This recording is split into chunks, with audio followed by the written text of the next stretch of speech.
Ny fandarana ici magazine dia faly miarabantsika rehetra izay manaraka ny télévision malagasy isaky ny takarivany alahady toy izao 7 mars androany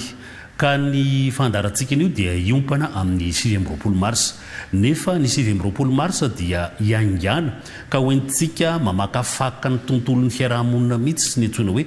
tolona sy ny fahafahana sy ny fanafahana ary ny fahafahana izany hoe fandalilana famakafakana lalina kokoa no ataontsika izao takariva izao izany hoe ny tolona sy ny fanafahana efa hatrany amin'ny 3 taona lasa no resahantsika miainga avy amin'ny 7 mars ka mikasika izay dia manasa vahiny indray isika eto amin'ny télévision malagasy vahiny anankiroa izay efa fantatsika amin'ny ankapobeny ka ato ankavanako ato i professeur Rasolo Arson Jano mpampianatra mpikaroka eny amin'ny université Antananarivo ary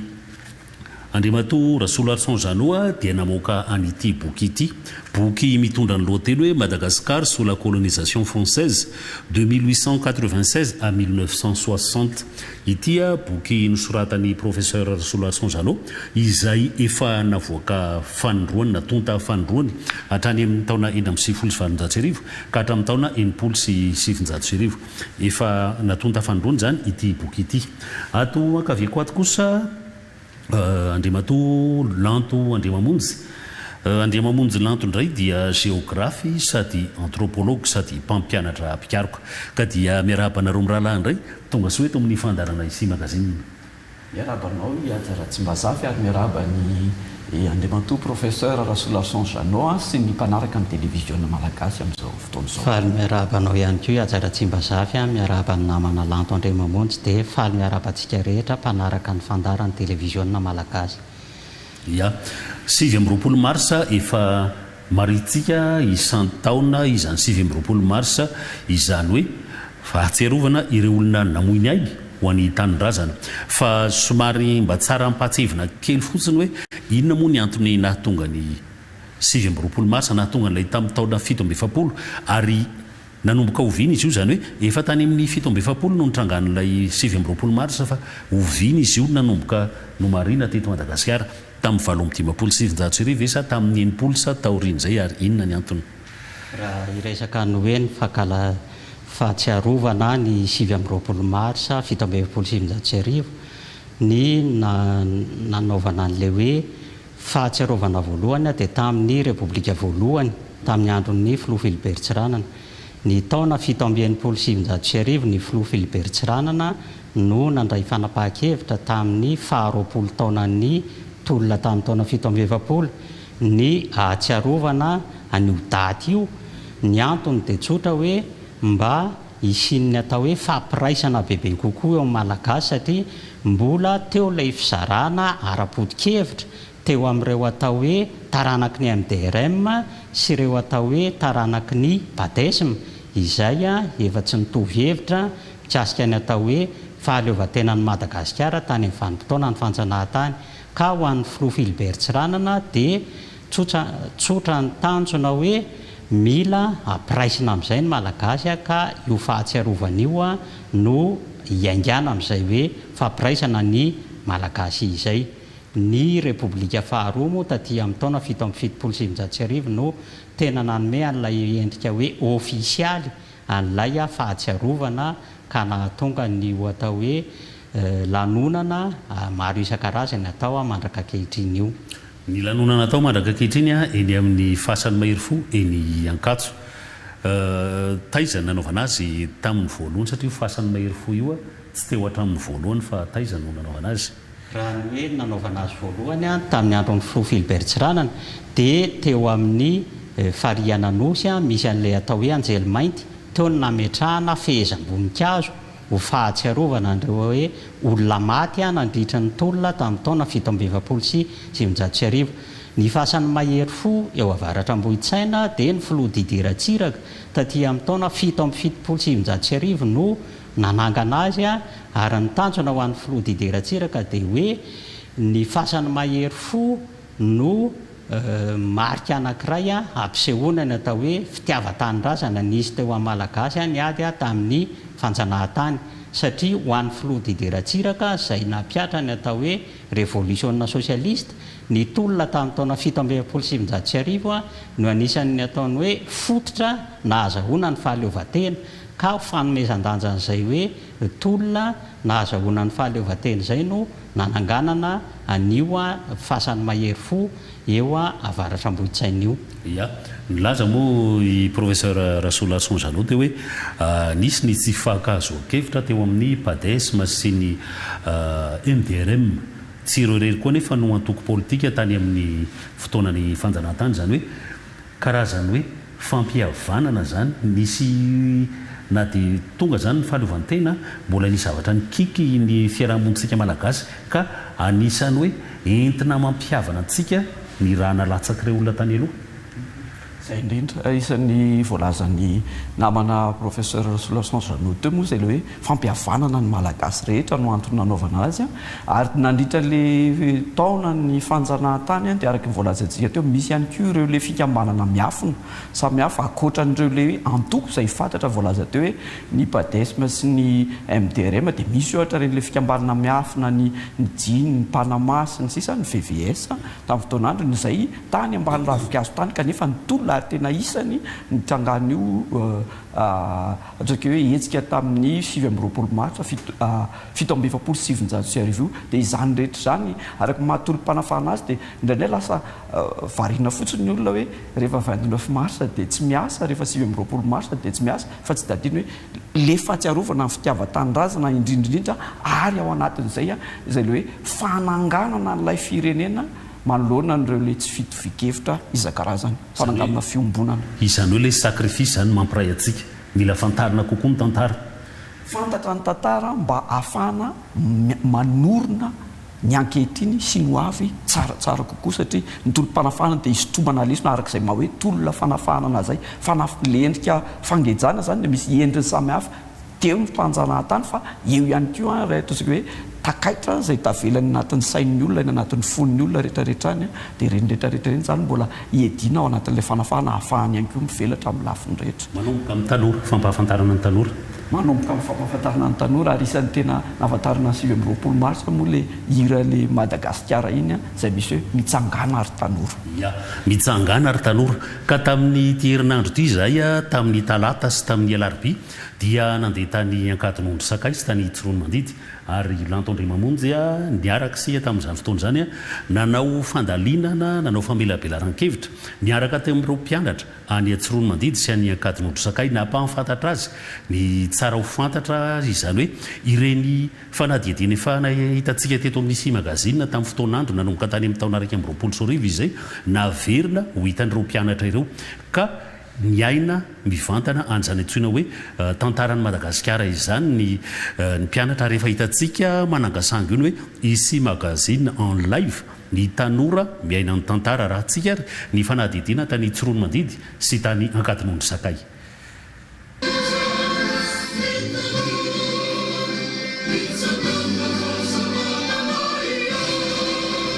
Ny fo sy ny sain'ny tanora no anisan'ny tena hetsehany hira Madagasikara. Izao no antsoina hoe Sia Magazine en live tsy eny amin'ny fahitalavitra fa mivantana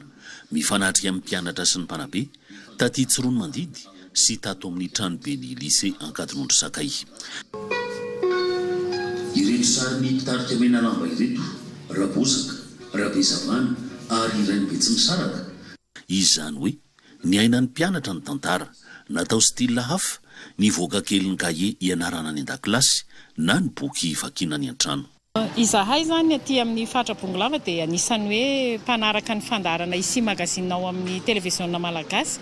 dia hita hoe ao anatin'io fandaharana io no mampafantatra ny olona ny tantara misy eran'izao tontolo izao ary indrindra ny tantaran'ny Madagasikara dia izay no nangatahana fiara-miasa hoe tsara raha asiana famelabelan-kevitra momba ny tantara Madagasikara aty amin'ny faritra. Androany aho vao nanatrika ohatr'izao satria mbola tsy naheno aloha zany eny misy fa nisy fa resaka hoe literatura fa misy ny tantara Madagasikara ohatr'izao dia vao androany vao nisy an'izay teto dia ny famelabelan-kevitra ny loha hevitra tao zany dia hoe tantara Madagasikara indrindrandrindra fa 29 mars nefa rehefa tafiditra tao dia rasa resaka ohatran'ny hoe maneran-tany le izy misy dirany géographie tena nazahoako zavatra vaovao betsaka sady hitako hoe mahasoa ilay izy satria tao aho vao naheno an'izany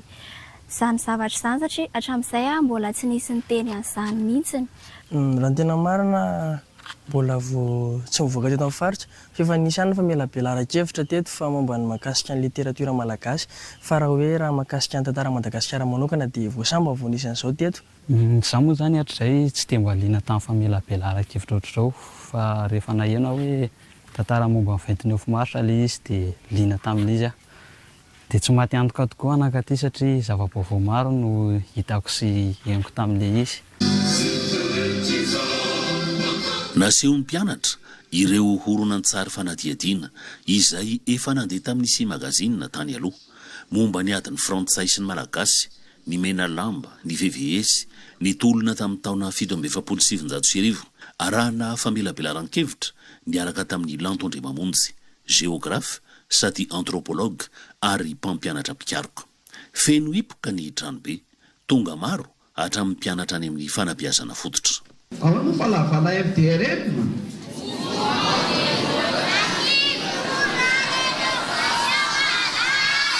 Mba olona manana maizy azy any ny mena lamba fa tsy araka le faheloko hatramin'izay tany amin'ny kilasy ambany any. Nampianarana izay ohatra hoe mpitafitiava sy mpianavitra Madagasikara koa ny mena lamba. Ny zavatra tsy azoko indray hoe maninona mananganana tsangam-baty dia olona ny vonoana. Mandritra ny horonan-tsary fanadihadiana izay alefa tsirairay dia maneho ny fihetsem-po avy hatrany eny am-pitoerana ny mpianatra sady mandray an-tsoratra.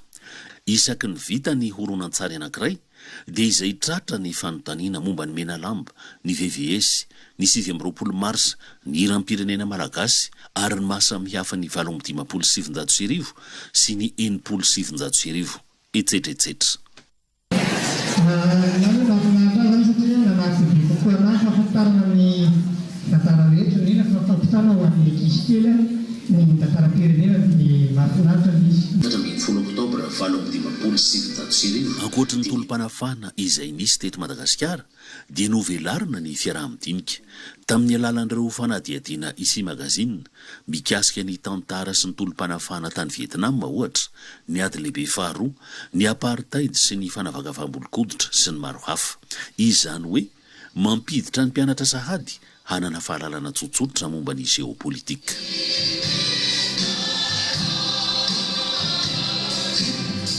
Ilaina ihany koa ilay mandinika ny tantara ny any ivelany, izany hoe tsy ho antsika malagasy irery ihany no olana ataontsika fandalinana. Dia zavatra tsikary izany. Tsy haiko hoe mila firenena dia talosa ny saina firenena. Nananga ny mpianatra handinika bebe kokoa momba ny tantaran'ny firenentsika sy ny fahavoizan'ny tenan'ireo ray aman-dreny tany aloha ny famelabelaran-kevitra. Ny atao izany ao aorianan'izao dia niezaka makafaka sy andalina an'ireo tantaram-pirenena nisy tamin'izany. Amatatra lalindalina kokoa amatarana ny tena kolontsaina malagasy. Anisany mbola mangidantsika ny tsy fahalalana sy ny tsy fahaizana. Dia izay mba isan'ny tolona mba hiadivantsika amin'izay mba hampanjosan'ny Madagasikara. Ny tantara misy ny lafiny anankiroa dia toa ny ratsy dia toa ny tsara. Mila mahay mandinika sy mamakafaka ny tsara sy ny ratsy. Dia makasika ny sainam-pirenena io tao ihany koa nahafantarako an'izany hoe kay izany tsy ohatra ilay tamin'ny mbola kely hoe maitso fotsy mena ilay fitononana izy fa fotsy mena maitso dia misy heviny daholo ireo loko ireo. Teto aho vao nalala kay io loko mena amin'ny sainam-pirenena io sakrifisy nataon'ireo razambe antsika mba azahoana fahafahana ity nosy malala antsika ity. Dia ny dikan'izay tokony eritreritra antsika tanora satria tsika no avin'ny firenena. Raha zavatra hita amin'izao dia mbola hita fa voajanaka ara-kolontsaintsika. Dia izay no mbola tokony hoe tolona ataontsika. Mbola manam-paniriana ary ny mpianatra hoe hitohizany zavatra toy ireny ataontsika androany sy maly ireny. Nisy zavatra surplus koa manko, nisy zavatra amboniny koa nomentsika azy ireo. Dia nahaliana azy izany. Tsapany tanora-mpianatra fa tena ilaina ny fahafantarana ny tantaran'i Madagasikara, miampy fahalalana ny firenena ivelany, ahatonga ny tanora olom-pirenena vanona, mandray andraikitra ary manorona ny ho avy amin'ny pahatokisana.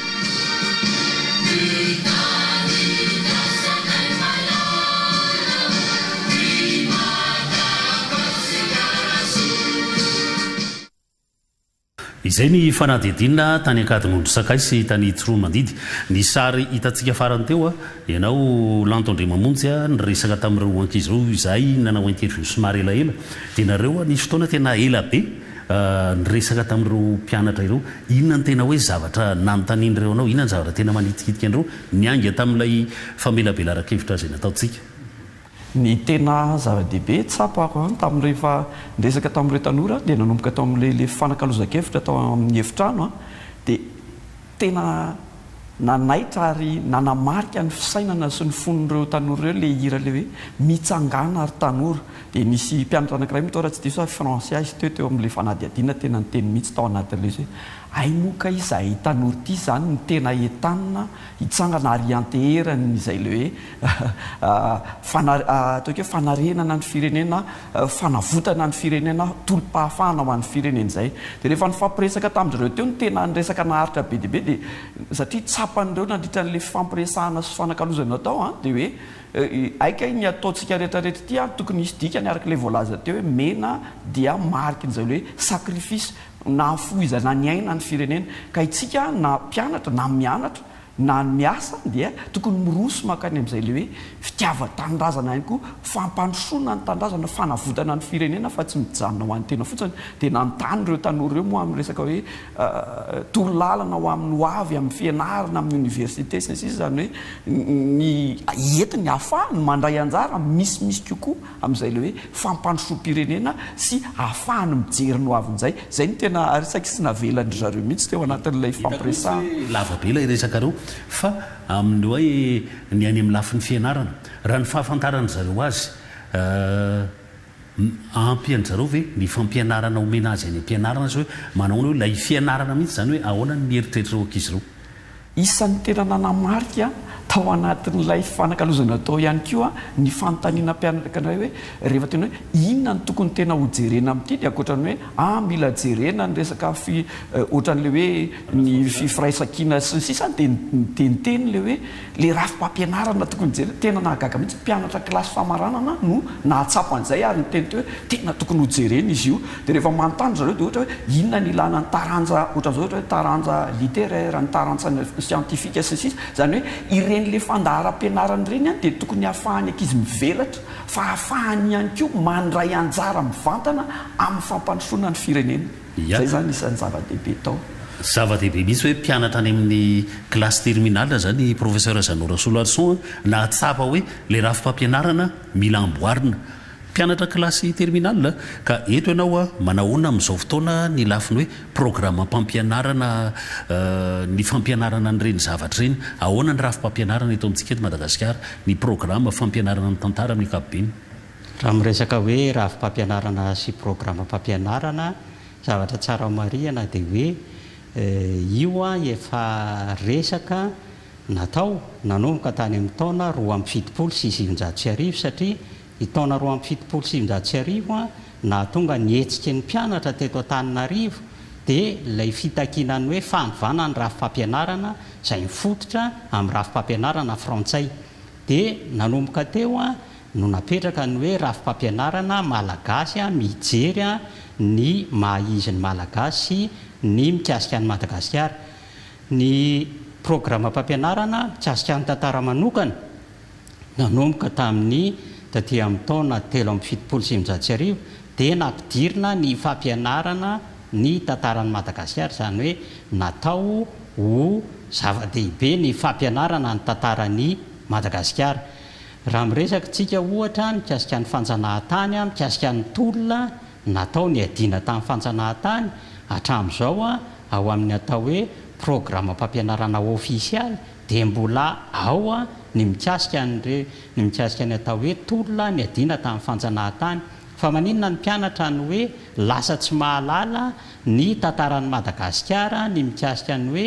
ny fanjanahantany ny tolona natao tamin'ny fanjanahantany dia satria misy ireo atao hoe mpampianatra no ny antony maro samihafa hoe mety ampy ny ora anatanterahana ny fampianarana na eo koa no hoe tsy fananana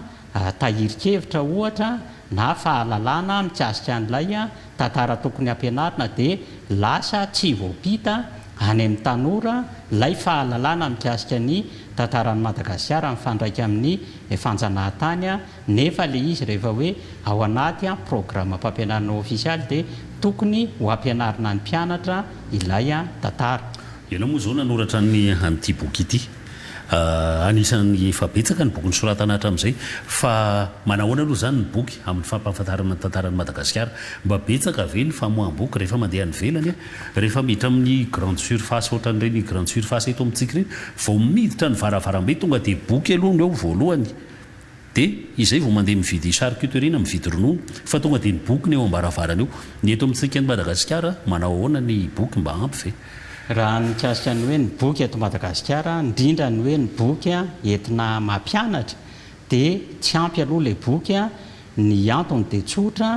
eo ny atao hoe tsy fisiany atao hoe tohana na fanampiana an'ireo mpikaroka izay manoratra ny boky ary io no atao hoe tsy mampisy firy an'ilay atao hoe boky eto mampianatra satria raha ny atao hoe tena mamoaka boky eto mampianatra eto amintsika dia ny atao hoe ny sehatra tsy miankina ireo mpanota boky tsotra zany no tena hoe mandray andraikitra amin'izay atao hoe fanapahariahana ny fahalalana amin'ny resaka boky izay dia io no hoe mila jerena manokana ny atao hoe politika ho an'ny boky eto amin'ny firenena mba ahafahana hoe mampiroborobo ny fanoratana boky sy ny hoe fanapahariahana ny fahalalana amin'izay amin'ny alalan'ny boky izay. Ya ho rahantsika indray ary zany ny fanadihadiana faharoa satria araka ny fanambarantsika teo 7 marsa ny androany fa ny tolona dia efa nisy hatry ny anarivo taona zany hoe tsy tamin'ny 7 marsa teto amintsika na tamin'ny taona 1790 tany Algérie na tany amin'ny toeran-kafa fa efa hatrany amin'ny anarivo taona ny maro no efa nisy izany hoe tolona ho an'ny fanafahana fa ny endrika ny miova arakaraka ny vanim-potoana ohatra tany amin'ny andro fahagola tsy mitovy amin'ny tany moyen âge ary tsy mitovy ny antsika moa izany ny tena akaiky antsika dia ilay hoe fanjanahantany tolona nanafahana ny firenena tamin'ny fanjanahantany fa io tolona sy io fahafahana io misy endrika marobe ka ho rahantsika efa io ny lohateny no hoe ny tolom-panafahana teto an-tany dia ady efa anarivo taonany arahantsika ary ny fanadihadiana. Fa zao misy tantara tao ambadika ilay 7 marsa ary tantara mampatonga antsika ohatra zao. Taty Tsorono Mandidy sy Ankadinondry Sakay dia nitarina tamin'ny tolom-panafahana tamina firenena vitsivitsy ny famelaberan-kevitra. Ity fanadihadiana manaraka ity kosa izay tety ny tolom-panafahana amin'ny endriny samihafa hatrany amin'ny andro fahagola ka mandraka ankehitriny dia fanampiny atolotra ho an'ireo mpianatra ireo izay mifantoka amin'ny fandaharana amin'izao fotoana izao sady ho an'ny tanora ary ny malagasy tsy vaky folo.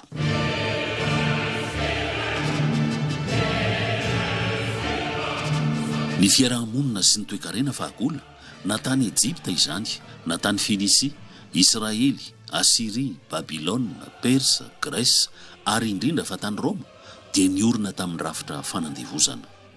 Mpanjaka anankiray monja fahagola no mba nihevitra fa tokony hisetraka fahafahana ny firenena rehetra dia tsy iza izany fa i Cyrus mpanjakan'ny Persa izay nanome alalana ny jody babo tany Babilôna ho dian'ny Jerosalema. Io fahafahana io anefa dia fahafahana nomena fanapahan-kevitra ny mpanjaka fa tsy fahafahana azo tamin'ny tolona ary jody tamin'izany fotoana izany dia mbola teo ambany fahefan'ny Cyrus mpanjakan'ny Persa fa tsy nahaleo tena.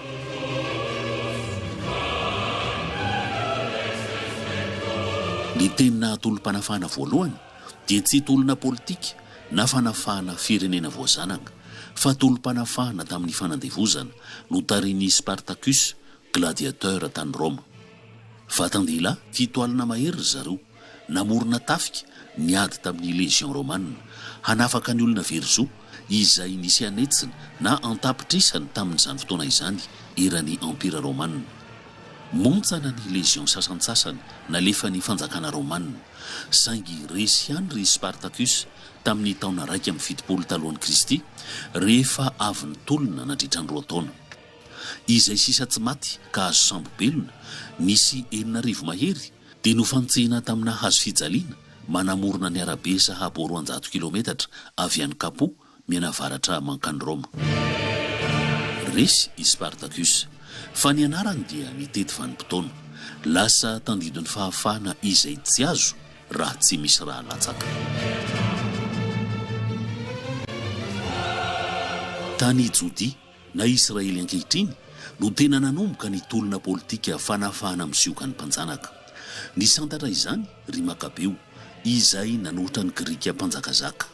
Taoriany izany anefa dia lasa teo ambany fahefan'ny Romanina i Jody tamin'ny andron'i Kristy. Tamin'izany fotoana izany dia nisy vondrona mpanohitra nantsoina hoe Zeloty izay nanohitra ny Romanina mpanjanatany sy ireo mpanao fanjakana na mpamory hetra izay ndray petsapetsa tamin'ny mpanjanaka. Ny Zeloty dia faran'izay sary-piaro tamin'ny fahaleovantena sy ny kolotsaina ary ny fivavahana jody izay no iverin'izy ireo fa ota vokatry ny fidiran'ny fomba Grika sy ny Romanina. Ny Zeloty no vondrona politika voalohany teto an-tany nanohitra ny mpanjakazaka avy any ivelany na ny mpanjanatany. Tamin'ny vanim-potoanany Moyen Âge tany Europa dia tsy niariary toy ny tamin'ny andron'ny Romanina ny fitsentsefana ny madinika fa niova endrika ka nantsoina hoe servage. Ny fahefana tamin'izany fotoana izany dia tsy teo ampelatana ny mpanjaka irery-intsony fa ny fampizarany tamina tompo menakely na seigneur marobe izay tompona faritra na menakely sy ny mponina eo aminy. Ireo mponina ireo izay nantsoina hoe ser dia miankina amin'ny tompo menakely, miasa sady manompo azy, saingy tsy mafy toy ny tamin'ny andro fahagola nefa ny fanompoana. Io rafi-piarahamonina io no nantsoina hoe féodalité. Miady ho an'ny fahafahana hatrany ny mponina tany Europa tamin'ny vanim-potoana féodal, saingy ny soko mangina fa tsy nisy fikomiana goavana toy ny andry Spartacus. Tamin'ny taonjato faha 120 dia nanomboka ny velatra bebe kokoa ny varitra ny fanaovana Europeanina sy ny tany tatsinanana, ny roborobo ny asa tanana ka ny amaro ny olona nanan-karena izay nantsoina hoe bourgeois. Nanomboka tamin'io fotoana io koa ny croisade, lasa ny antafika ny Palestina, nanafaka ny Jerosalema sy ny fasan'i Kristy izay teo ampelatanan'ny Silamo ny andrian-dahy Europeanina sady nanantena hoe hahazo harimbe. Kinanjo be dia be ny fongana ny fananany, lasa nahantra rehefa tafaverina ny seigneur na tompo menakely izay efa zatra fiainana be rentirenty ka voatery ny trosa vola tamin'ny bourgeois. Otakalo ny trosa izay matetika tsy voaloha dia nomena zosy fahafana ary fahefana ny bourgeois. Lasa ny bourgeois ny fitantanana ny tanàna no avaozina ny rafi-piarahamonina ka teraka teo ny antsointsika ankehitriny hoe commune. Ny santatra izany rafitra communal izany ny tany Flandre any Belgique sy ny tany Italia avaratra. Tamin'ny taonjato faha 520 sy taoriny dia niova tanteraka ny rasa. Olona ampoliny na mety 100 tapitrisa ny tany Amerika no naringana. Afrikanina 20 tapitrisa mahery no nongotana tamin'ny fiarahamonina nisy azy, nentina hiasa anterivozina tany Amerika sy tany Karaïbe. Ny anton'izany rehetra izany i Christophe Colomb izay nahita ny Amerika tamin'ny taona 1790 ka nampitombo ny fitsiriritany Europeanina ny hareny kontinanta hafa izay ny fampizarana izy ireo ka samy nitrandraka sy nitsentsitra izay tandrify azy. Io no antsoina hoe fanjanahantany na colonisation. I Afrika dia tsy hoe tany nonenan'olon-dia na olo-haolo araka ny fiheverana fa izay, fa efa nisy fanjakana matanjaka taty Afrika ankoatra ny Egypte sy Carthage ary mbola reharehan'ireo taranaka ankehitriny. Ohatra ny ampira tany Congo, ny ampira Songhai izay mahafaoka ny Niger, Mali, Burkina Faso ary Nigeria ankehitriny. Namirapiratra tamin'ny sehatra iraisam-pirenena ireo fanjakana ireo,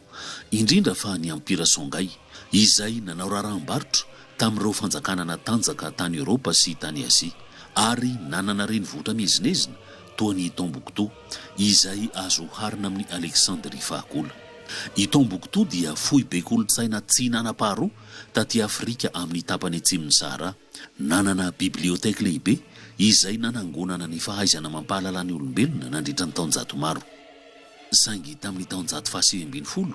dia rava tsirairay ireo fanjakan-dehibe ireo nidiran'ny vazaha nampirisehiny hiady an-trano, avy eo no tafihiny dia resy ka lasa zanatany. I Algérie no anisan'ny resy voalohany tany amin'ny taona 1970. Dahomey na Benin ankehitriny tany amin'ny taona 1970 ary Madagasikara tamin'ny taona 1970. I Etiopia irery no naningana no tafiany italiana i Etiopia tamin'ny taonjato 1970. Saingy resy ny Etiopiana tamin'ny ady tany Adoua ny italiana tamin'ny taona 1970. Izany hoe herintaona taorian'ny nandresen'ny Frantsay any Madagasikara. Noho izany dia tsy mba voazanaka i Etiopia.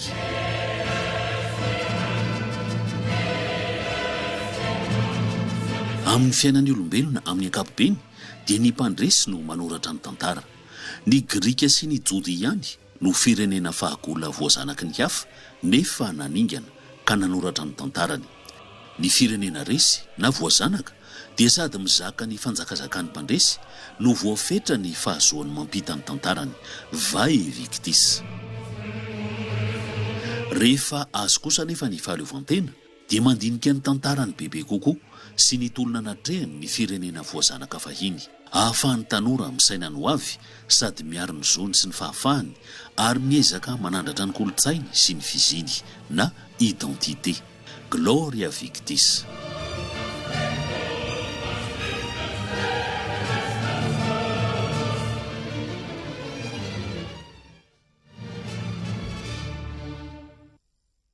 Zay ny fizantenina maranana ny fanadidiana teo Gloria victis, zany hoe mifanohitra amin'ilay hoe vai victis, malheur au vaincu, gloria victis, gloire au vaincu. Zany hoe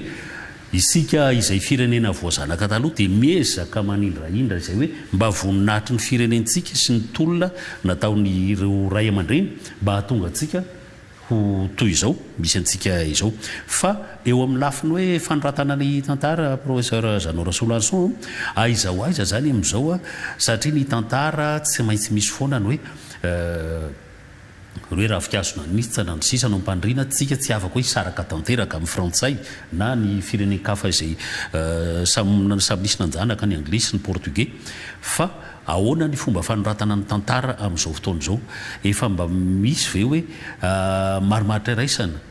amin'ny famohazana ny tantara iarahantsika na tsika samitsika na ny amin'ny frantsay? Raha iresaka an'izay hoe ny fanoratana ny tantara, indrindra raha hoe hijery an'ity fanoratana ny tantara mikasika ny hoe tolona ny adina tamin'ny fanjanahantany ity, ny zavatra tsara ho marihana, misy karazany roa aloha le tantara, le mpanoratra ny tantara. Eo le olona tsotra hoe manoratra ny zavatra ny iainany ka mampahalala an'izay amin'ny sarababem-bahoaka.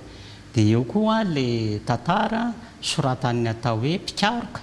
eny amin'ny université indrindra. Ka ity hoe tantara soratan'ny mpikaroka eny amin'ny université ity dia io misy ny atao hoe fenitra fanoratana an'ilay tantara hoe mianga amin'ny fijerena ny tarihirikevitra, ny archive, ny fijerena ny gazety nivoaka tamin'ny fotoan'aro, ny fakana, ny atao hoe fijoroana vavolombelona ireo olona ny aina an'ilay vanim-potoana. Raha hoe mikasika an'ilay fanoratana ny tantara dia ny malagasy sy ny frantsay moa indrindra ny tena maro nanoratra an'ilay tantara. Ny zavatra tsara ho marihana hatreto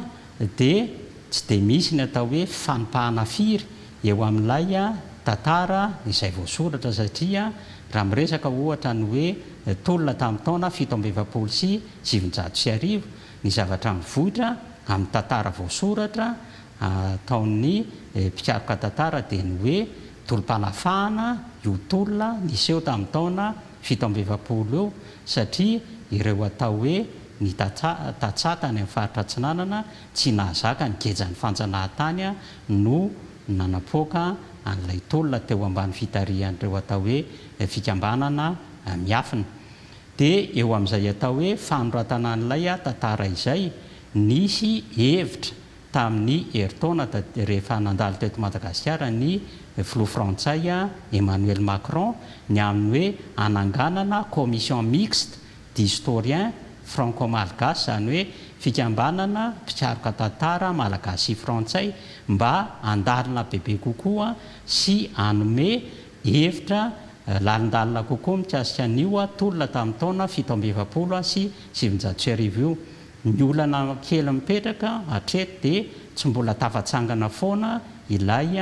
commission satria hoe miankina amin'ny fanapahan-kevitry ny filoha frantsay sy ny filoha malagasy ny fananganana an'io commission io. Nefa ny tena hoe tanjona amin'ilay fananganana an'ilay commission dia ny hoe mba ahafahan'ireo mpikaroka tantara malagasy frantsay mamelatra bebe kokoa ny atao hoe fototry ny tolona sy ny atao hoe fisotro ny tolona tamin'ny taona 1700 sy 730. Ka iny moa zany ilay nresahako teo hoe ravikasona nintsana ny sisa no mpandrina tsy maintsy nisa vorovorona ilantona tsy maintsy tadiavina foana zany ilay fomba hoe hampitony na ilay apaisement amin'ny hoe fanoratana ny tantara. Isany ary hitako hoe tena zavatra ngeza be amin'ilay voalazan'ny namana Rasoloson Jarno teo le hoe le karazan'ny fanoratana ny tantara misy an'le hoe tantarainy izay niaina azy fa misy hoe tantarainy mpikaroka ka eo amin'le ataon'ny mpikaroka indrindra dia misy le ataontsika hoe ny etika ny mpikaroka dia mamokatra ny fahamarinana. Isan'ny tena ngeza be io ary nandritra n'ireny le fionana tamin'ny tanora na fionana tamin'ny olo ireny dia isan'ny ngeza be mipetraka le hoe logique d'appartenance sy logique de la vérité hoe mitady ny marina. Zava-dehibe satria misangojy mialatsiny amin'ilay fitenenana mpianatra hoe iza marina ary ny tena ro satria na le olona ao anatin'ilay reportage misy hoe to zavatra hafa ny tantaraina aminay samy manana foroana ny ireo le mpitantara ny tantara ka ny fidiadiavana ny fahamarinana dia tena adidin'ny mpikaroka production de la vérité ny vazaha zany hoe mamokatra ny marina ny lalàna scientifique. Ary raha nijerevantsika teo amin'le fanadiadiana farany teo dia hoe efa ela be zao ohatra nireny tolom-panafahana efa narivo taona ny lasany efa misy mivoatra foana tsinona ny tantara ary ao anatin'izay le fivoaran'ny tantara zay indraindray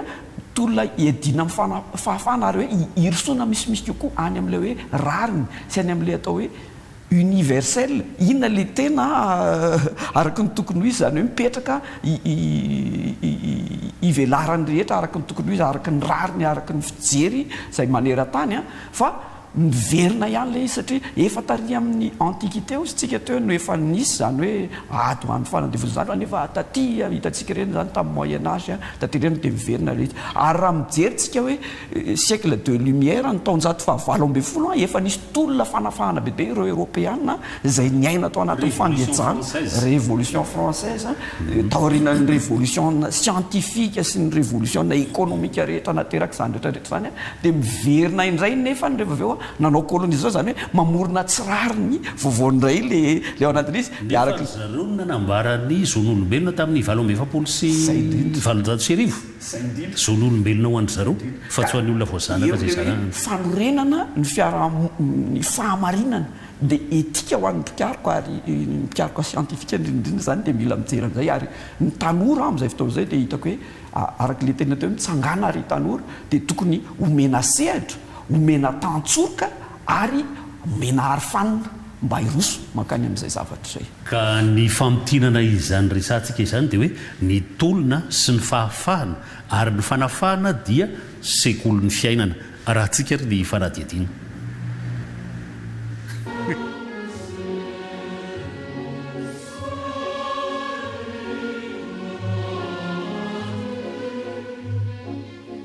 Ny tolom-panafahana na taiza dia nisy mpitarika lehilahy na vehivavy mahery fo mandala ny kolontsain'ny fireneny na fohy tena nanao sakrifisy ho an'ny tanindrazana nefa koa nafehy ny fomba ny mpanjanaka ahafahany miady aminy. Tsy tambotany saina ireo mpitolona isam-pirenena na dia ny taty Afrika fotsiny aza fa ho azontsika ny tantarany vitsivitsy amin'izy ireo. Tamin'ny taona 1770 dia nikomy tamin'ny frantsay ny algériana.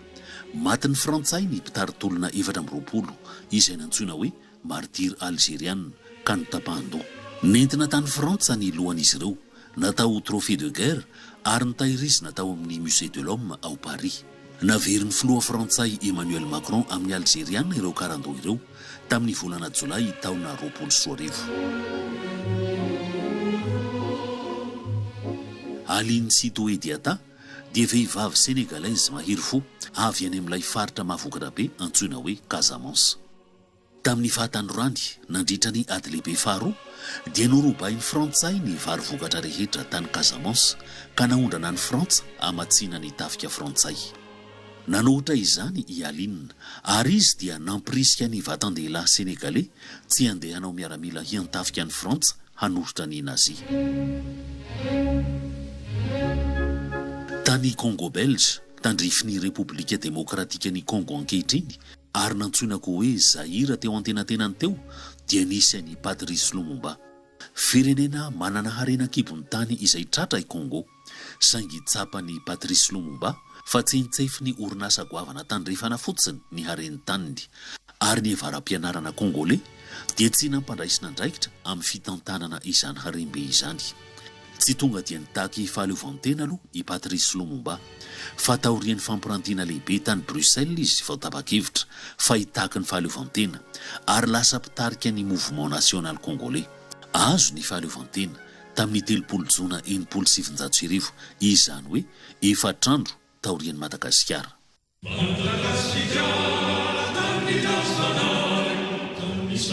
Teto Madagasikara raha vao nanomboka ny fanjanahantany dia ny komy ny mena lamba. Naharitra 10 taona mahery ny fampandrian-tany nataony Kalini satria tany amin'ny taona 1700 tany ho any vao resy tanteraka ny tanala sy ny antandroy. Tsy levona nefa ny fitiavan-tanindrazana ka nitsangana ny VVS tamin'ny taona 1700 izany hoe herintaona talohan'ny nanombohan'ny ady lehibe voalohany. Nitsangana taorian'izany koa ny MDRM, ny Jina sy ny Panama, ny Padesma, ny Monima, antoko politika izay samy nanana ny fomba nitakin'ny fahaleovantena ka indraindray dia mifanohitra sy mifamahofaho mandraka ankehitriny ny fomba fieverana azy ireo vokatry ny fomba fampitana ny tantara. Ny fitakenan'ny fahaleovantena nandritra ny 10 taonany maro dia nahatonga ny tolom-bahoaka tamin'ny 7 Mars 1770.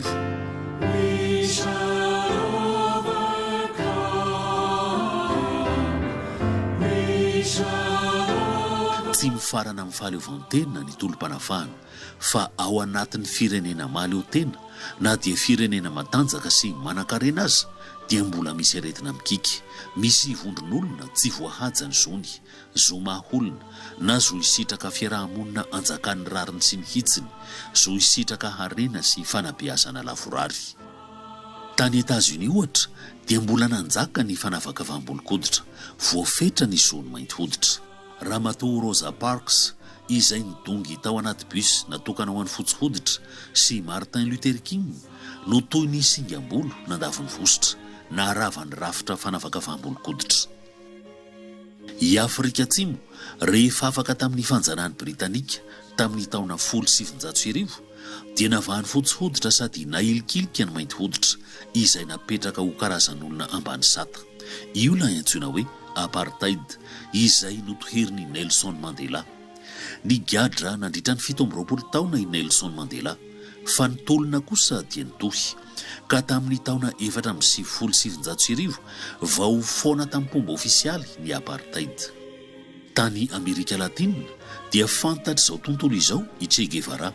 izay nitolona ary nitarika revolisiona nanohitra ny tsy fitovian-tsaranga sy ny fitsabahan'ny firenena matanjaka amin'ny fiainan'ny latino-amerikanina. Raha fehezina izany rehetra izany, ny fahaleovantena dia tsy fifaranan'ny tolom-panafahana fa dingana hirsoana amin'ny tolona amin'ny endriny vaovao.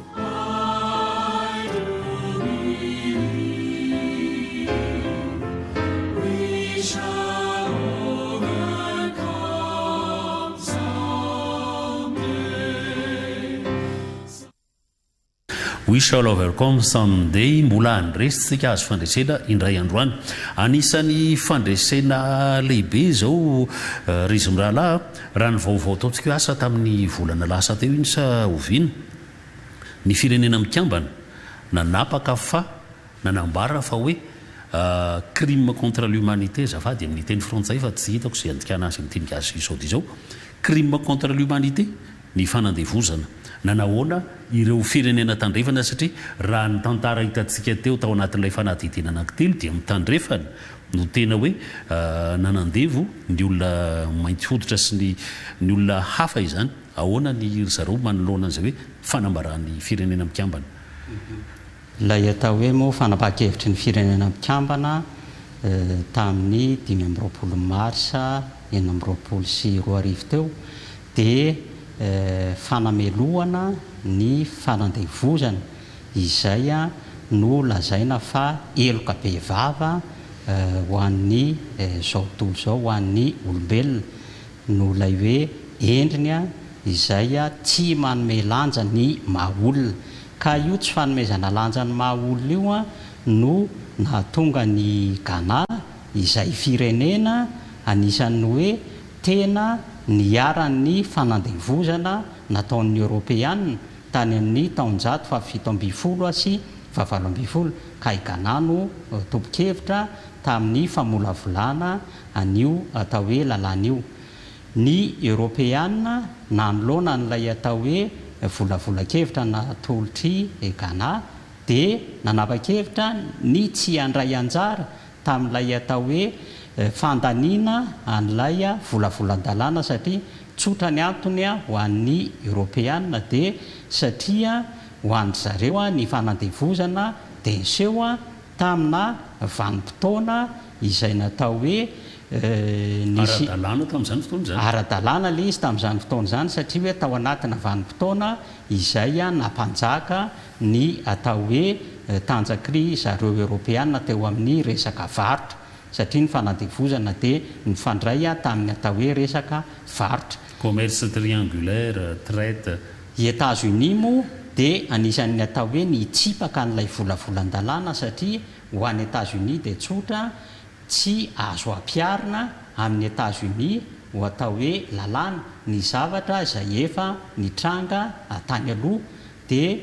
izay nahatonga ny États-Unis hoe tsy nakatoa an'ilay volavolan-dalàna fa ny firenena afrikanina sy ny atao hoe ny firenena aziatika firenena tany Amerika izay tsy nahatsapa fa azo heverina hoe crime contre l'humanité ny fanandevozana no nandany an'ilay volavolan-dalàna zay ngamba miverina amin'ilay teny hoe niheloko ny rainy tsy heloko ny zanany niheloko ny vazaha tany amin'ny taonjato 17 sy 18 tsy heloko ny vazaha amin'izao sady misy an'ilay voalazantsika tery ampiandohana koa hoe ny manoratra ny tantara ary manoratra ny lalàna matetika dia izay mandresy sy matanjaka foana no lasa mibahana amin'ilay izy fa ny zavatra anankiray tena tsara hotsipiantsika ngamba ao anatin'ireny le hoe le raha ny io fanandevozana io fotsiny amin'ny ankapobeny no jerena dia hoe tamin'ireny le ataontsika hoe nampisokatra ny siansa tamin'ny taonjato 19 niverena ny siansa ho anana toerana lehibe teo amin'ny fiainan'izao tontolo izao ireny indray ary tamin'ireny indrindra nge no nirongatan'io resaka fakana andevo ankeriny taty amin'ny faritra afrikana sisy reny tamin'ireny le grand voyage reny ary misy amin'ireo misy an'ireo le ponina izay mifindrany amin'ny Amerika izay nalaina taty ankeriny dia nentina anakany satria tamin'izany dia varotra amin'ny olona sy ny varotra episo ny tena nentina anakany Europa ireny zavatra rehetrarehetra ireny dia mbola tadidin'ireo ary Ghana ireo Amerika Afrika azafady Afrika Ghana ry Benin ry Ethiopie ireo dia amin'izao fotoana izao misy olona izay monany amin'ny faritra Karahiby iny miverina dia ampitovian'ireo tamin'ny tantarany ny jiosy tamin'ny fotoana androny hoe efa-jato taona nandevozina izay ihany dia miverina dia karazany ohatry manoratra baiboly kely ho an'ny fiainan'ny zareo koa izy amin'izao fotoana izao hoe izahay koa efa-jato taona mipetraka sesitany tany amin'ny toerana nandevoziny tany hiverina aty amin'ny tanànanay izay dia misy maromaro amin'ireo ary zay nahitantsika an'ireo le karazana ohatra hoe ny rasta amin'ny faritra zareo mandala ny fotokevitra rastafarianina amin'iny Afrika andrefana voany iny zany tena manaraka an'izay dia isan'ny ngeza be satria izay le tenantsika hoe ny lesona tokony sotomina amin'ny alalan'ny tantara ary ny ady zay tsy maintsy ataontsika ihany ko amin'le fametrahana hoe inona ny rariny satria le fiarahamonina zany a dia misy fifanoheran-kery foana ary le hery le tsy rariny iny moa zany a tsy hijanona tsy hisy mihitsy fa dia izay mampatonga le hoe mitsangana ary tanora mitsangana ary tanora amaranantsika azy angamba dia hitodika amin'ny professeur Rassoulson Jano amin'izay a hiresaka amintipintina ity bokony nosoratanao a Madagasikara tamin'ny fanjanahantany frantsay hatrany amin'ny taona 1970 ka hatramin'ny 1970 inona ny tena hoe zavatra fanampiny resahanao atao anatin'ity boky ity. Ny zavatra resahanao anatin'iny boky iny moa zany araka ny hita eo amin'ilay lohateny dia mikasika ny fanjanahantany frantsay teto Madagasikara. Ny FDIB voalaza ao dia mikasika ny rafitry ny fanjanahantany amin'ny akapobeny izay mametraka ny atao hoe tsy fitoviana eo amin'ny frantsay mpanjanahantany sy ny malagasy izay voazanaka. Voalaza ao koa ny mikasika ny atao hoe sehampamokarana nandritra ny fanjanahantany, zany hoe i Madagasikara tany voazanaka dia natao hoe tany amelona any Frantsa teo amin'ireo vokatra maro isan-karazany ary Madagasikara koa dia natao hoe tany hivarotana an'ireo vokatra voahodina frantsay. Dia ny hevitra fahatelo azo lazaina lehibe ao anatin'ilay boky dia ilay tolona nataon'ny malagasy ny adina tamin'ny fanjanahantany nanomboka tany amin'ny Menalamba ary ny afara taty amin'ny hoe tolona ara-politika taty amin'ny taona 570 voazara mazava moa anatin'ny boky hoe misy karazany anankiroa ny tolona nataon'ny malagasy ny adina tamin'ny fanjanahantany dia hoe teo ny tolona ara-politika ary teo ny tolona mitapy adina izay nataon'ny Menalamba tany amin'ny fiandohan'ny fanjanahantany dia nitoy taty amin'ny taona 1770 tamin'ny tolona natao tany amin'ny faritra Atsinanan'ny Nosy izay ny adina ny atao hoe fanafahana ny tanindrazana na nolona ny atao hoe kejan'ny fanjanahantany. Famotinana izany rehetra izany Lanto Andriamamonjy ny anjara toeran'ny tantara amin'ny fandroenana ny hoavy. Tena manana anjara toerana be ny tantara satria araka ny tenentsika hoe isotomana lesona fa raha hiverina fotsiny amin'ity le tantarany 20 Marsa 1770 ty dia hoe nanamarika ohatra hoe tamin'iny faritra Atsinanana iny tena mafy be le tolona Manakara taty Moramanga sy rehefa jerevantsika hatrany amin'iny faritra Tomasina iny rehefa jerevantsika ireo toerana eo dia nampiavaka azy misy fotodrafitrasa ara-pitaterana lalamby sy ny seranatsambo dia ireo zavatra anankiroa ireo mitodika any amin'ilay hoe toe-karena économie de traite le mitodika ka nahita misimisy kokoa ny tsirariny ny anjady tamin'ireo le olona ireo dia isan'ny nampitondra zavatra dia ny faharoa zavatra tena tsitsika dia hoe